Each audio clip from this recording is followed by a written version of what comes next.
So you must maintain an account book. You will see, no matter what the hell happens in life situations, you will not go down. More than what you eat, how you eat it is also equally important. Check and see if you're still alive. If you are, just do this much for your sake. This is the end of suffering. Once there is no fear of suffering, only then you will explore the full depth and dimension of this life.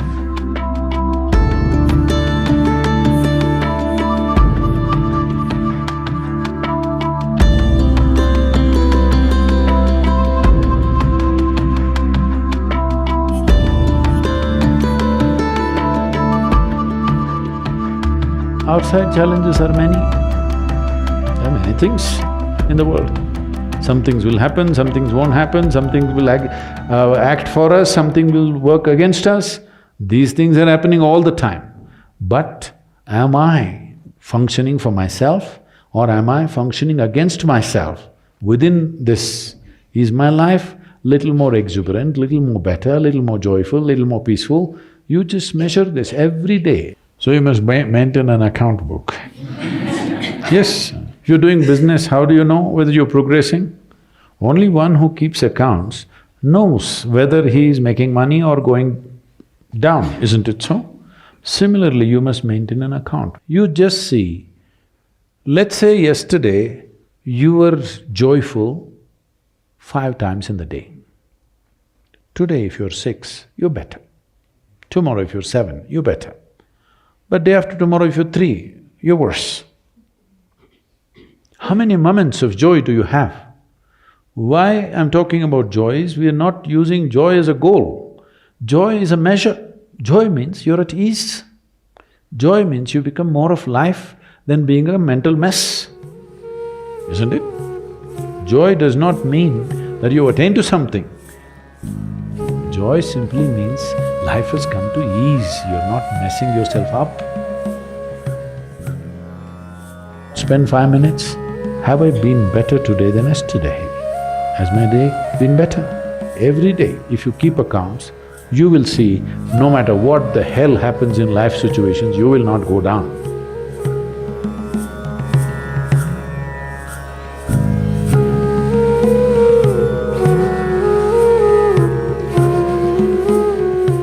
Here I'm not trying to tell you what to eat and what not to eat. You eat whatever you want. But being a human being, the most important thing is that you do it consciously. Whatever you do must happen consciously. Your selection of food and consumption of food also must happen consciously. More than what you eat, how you eat it is also equally important. When I say how you eat it, these are all live substances. Every one of them had a life of their own, whether it's a plant, animal, vegetable, every one of them had a life of their own. If you approach it with a certain sense of gratitude and reverence towards the food that you eat, when I say reverence, it may feel like too much for you, but I'm asking you, let's say we put you in a room and you had nothing to eat for 5 days. If God appears in front of you, what will you ask for? Food? So that's how important it is. You must understand the food on your plate is not just a substance, it is not a material, it is not a commodity, it is life. It is the life-making material for you. So you must treat it as such. Right now, when it's on the plate, when it's out there, it has no value, but the moment you consume it and it becomes your flesh and blood, now suddenly it's of immense value. Why do we live like this? It's very important, when it comes on your plate itself, you must treat it as a part of yourself. With great reverence, you must consume. Just the way you consume it, if you change that, food will behave very differently within you.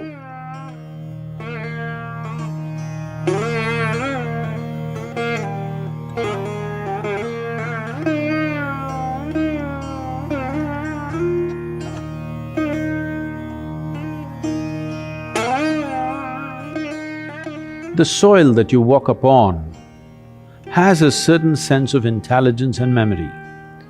So even if you happen to live in a concrete jungle, it is important to keep in touch with the earth upon which you live. create ways for yourself to somehow remain in touch with the soil or the earth upon which you live, that part of the earth. With your bare hands and bare feet, see particularly the palms and the soles, if they come in touch with the earth on a daily basis, at least for a few minutes, a certain harmonizing of the physiological process will happen just being in contact with the earth. If you spend at least a few minutes in your garden, barefooted, touching plants or trees, because this is the basis of your life.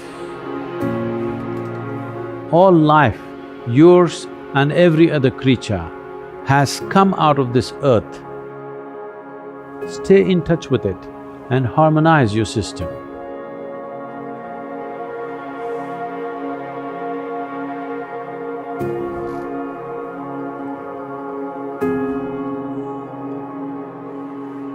One thing is, before you go to bed, just sit in your bed just for 2 minutes. 2 minutes, just see, suppose you're going to die right now in 2 minutes' time, how it'll be, and then sleep.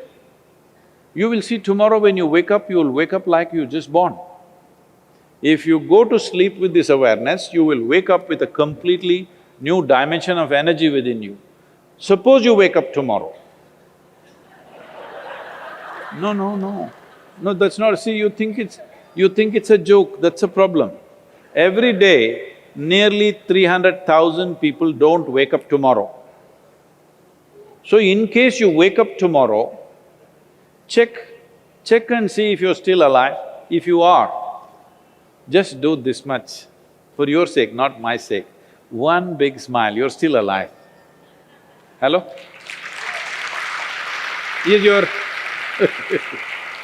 Is your life worth this much? See, do not think every day you will wake up, one day you will not wake up.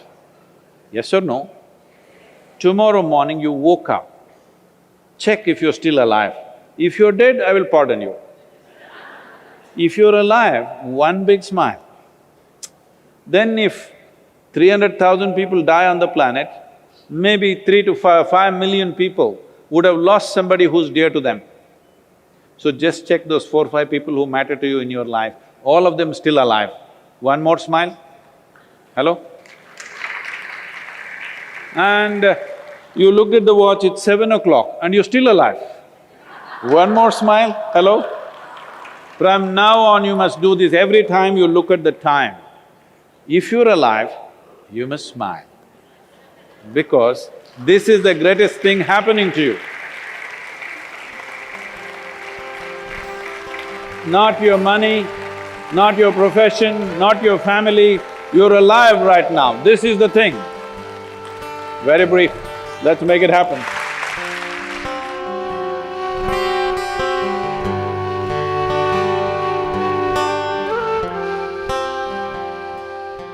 Your ability to live well on this planet is essentially how well you can harness this body and this mind. Yes or no?